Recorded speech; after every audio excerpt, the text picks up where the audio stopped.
یہ ہے خیرپور کا گھنا جنگل، ایک ایسا جنگل جہاں ہر دن ایک نئی کہانی جنم لیتی ہے۔ یہاں کے جانور اور پرندے اپنی اپنی دنیا میں خوش رہتے ہیں، لیکن ان کے بیچ رہتا تھا ایک کوا جو ہمیشہ اداس دکھائی دیتا تھا۔ خیرپور کے جنگل میں سب جانور خوشی خوشی کھیل رہے تھے، مگر ایک درخت کی شاخ پر کوا اکیلا بیٹھا حسرت بھری نگاہوں سے سب کو دیکھ رہا تھا۔ دل ہی دل میں سوچتا، کاش میں بھی خوبصورت ہوتا۔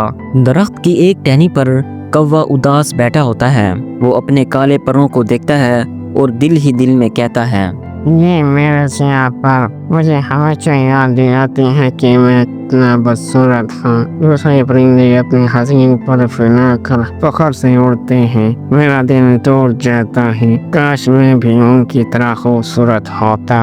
ابھی کوا اپنی سیاہی اور بدصورتی کا گلہ کر ہی رہا تھا کہ آسمان سے روشنی اتری اور ایک جادوئی آواز گونجی، تم جس پرندے کی طرح بننا چاہو بن سکتے ہو۔ کیا کمال ہے، آخرکار میرا خواب سچ ہونے والا ہے، لیکن فیصلہ کرنے سے پہلے مجھے کسی سے مشورہ لینا چاہیے۔ ہاں، سب سے پہلے مور سے، آخر اس کے رنگ برنگے پر سب پرندوں کو متاثر کرتے ہیں، مجھے اس سے مشورہ لینا چاہیے۔ فضا میں پر پھیلائے کوا اڑتا جا رہا تھا۔ اس کے ذہن میں ایک ہی خیال تھا، اگر کسی سے مشورہ لینا ہے تو سب سے پہلے مور کے پاس جانا چاہیے، کیونکہ خوبصورتی اور رنگوں کا بادشاہ تو وہی ہے جس کے رنگ برنگے پروں کو دیکھ کر سب دنگ رہ جاتے ہیں۔ کوا مور کے پاس پہنچتا ہے۔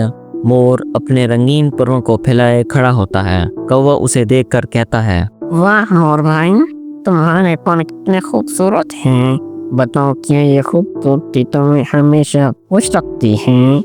میری خوبصورتی مجھے خوشی تو دیتی ہے، مگر یہی خوبصورتی شکاریوں کو بھی کھینچ لاتی ہے، یہ میرے لیے خطرہ بھی ہے۔ کوا دل میں سوچتے ہوئے کہتا ہے، خوبصورتی ہونے کے اپنے ہی دکھ ہیں۔ مور کی باتیں سن کر کوا سوچ میں ڈوب گیا۔ اپنے پروں کو پھیلاتے ہوئے وہ آگے بڑھا اور ایک رنگ برنگے طوطے کے پاس پہنچ گیا۔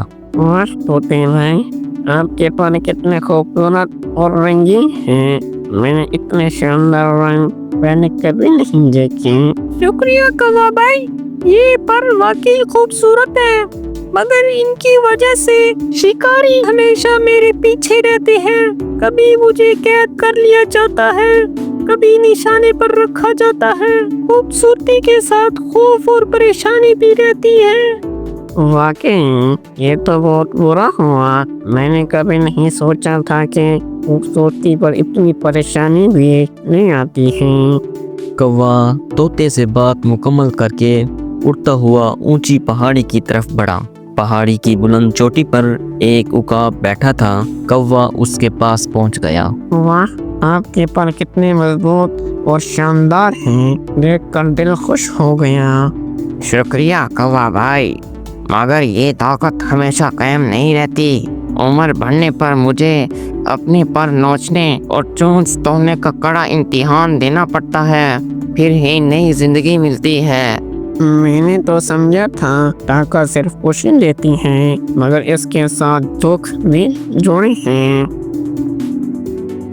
کوا واپس آ رہا تھا، لیکن اب اس کی آنکھوں میں ایک نئی سمجھ بوجھ تھی۔ اسے احساس ہوا کہ ہر پرندے کے اپنے دکھ اور اپنی مشکلات ہیں، کوئی بھی مکمل خوش نہیں۔ جادوئی آواز ایک بار پھر گونجی، اب فیصلہ کرو، تم کس پرندے کی طرح بننا چاہتے ہو؟ نہیں، میں وہی رہنا چاہتا ہوں جو میں ہوں، نہ کسی کی خوبصورتی چاہیے نہ طاقت، بس اپنی اصل میں رہ کر خوش رہنا سب سے بہتر ہے۔ اس کہانی سے ہمیں یہ سبق ملتا ہے، دوسروں جیسا بننے کی بجائے اپنی اصل کو قبول کرنا ہی سب سے بڑی خوبصورتی ہے۔